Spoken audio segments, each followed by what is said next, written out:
মানুষ যতই আধুনিক হোক না কেন, রাতের অন্ধকার, নির্জন বাড়ি আর গভীর জঙ্গলের অজানা রহস্য সবসময়ই ভয় জাগায়।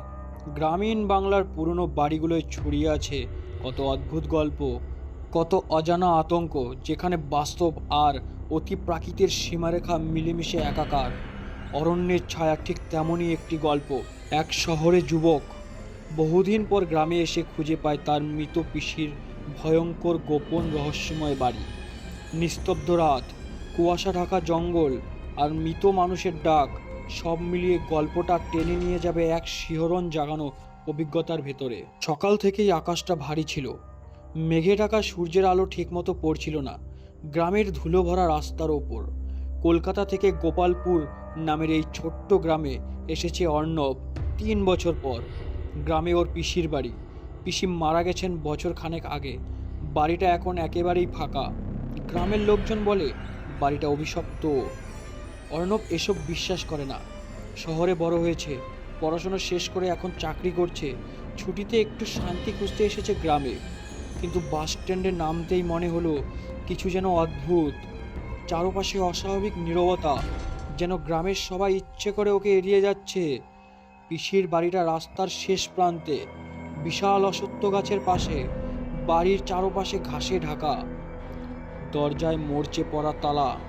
অর্ণব পকেট থেকে চাবি বের করে তালাটা খোলার সময় অনুভব করলো চারপাশে যেন কেউ তাকিয়ে আছে।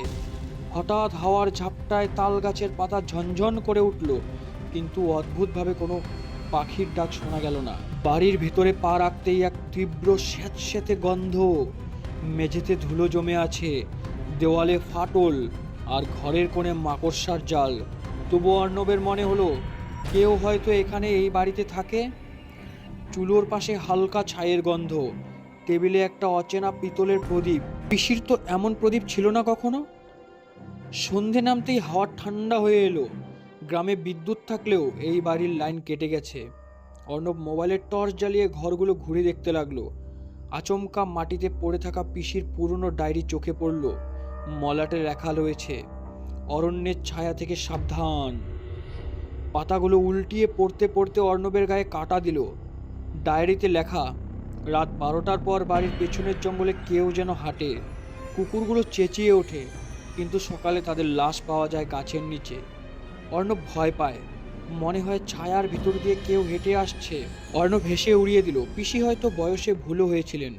কিন্তু ঘড়িতে রাত 12টা বাজতেই যেন হাওয়ার দমকা থমকে গেল। সব কিছু থমথমে। হঠাৎ দূর থেকে শোনা গেল অর্ণব, স্পষ্ট ঠান্ডা গলার স্বরটা মহিলা কণ্ঠের। অর্ণব টর্চ নিয়ে পেছনের দরজা খুলল। বাইরে ঘন জঙ্গল, মাটির ওপর কুয়াশার আস্তরণ, পায়ের নিচে শুকনো পাতা ভাঙার শব্দ হচ্ছে, কিন্তু চারপাশে কোনো প্রাণীর চিহ্ন নেই। কয়েক পা এগোতেই দেখা গেল অশ্বত্থ গাছের তলায় পিসি দাঁড়িয়ে। সাদা শাড়ি, এলোমেলো চুল, চোখ দুটো ফাঁপা। তুই এলি? শেষমেশ এলি। গলাটা যেন ভেসে এলো বাতাসের ভেতর থেকে। অর্ণব স্তব্ধ। পিসি, আপনি তো।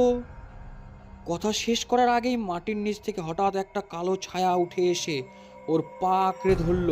ঠান্ডা বরফের মতো স্পর্শ। টর্চটা হাত থেকে পড়ে গেল। অর্ণব প্রাণপণে ছুটল সামনের দিকে, কিন্তু পেছনে যেন অদৃশ্য দড়ি টানছে। মৃত পিসির গলা। এই বাড়ি ছেড়ে যা, অরণ্য তোকে ছাড়বে না। হঠাৎ সব নিস্তব্ধ। অর্ণব দৌড়তে দৌড়তে মূল দরজা দিয়ে বাইরে বেরিয়ে এলো। চারপাশে গ্রামের লোকজন দাঁড়িয়ে, হাতে কাঁসার ঘণ্টা বাজছে। কেউ একজন জল ছিটিয়ে দিচ্ছে মন্ত্র পড়ে। গ্রামের মুরব্বি এসে বললেন, আমরা তো তোকে আগেই সাবধান করেছিলাম। তোর পিসি এই বাড়িতে একা থাকতে থাকতে অরণ্যের ছায়ার কবলে পড়েছিল। আজও সে শান্তি পায়নি। ভোরের আলো ফুটতেই অর্ণব গ্রাম ছেড়ে চলে যায়। পিসির বাড়িটার দিকে আর একবারও তাকালো না সে। কিন্তু বাসের জানালা দিয়ে শেষবার অশ্বত্থ গাছটা দেখতে পেল। ডালপালার ফাঁক দিয়ে যেন একটা কালো অবয় তাকিয়ে আছে।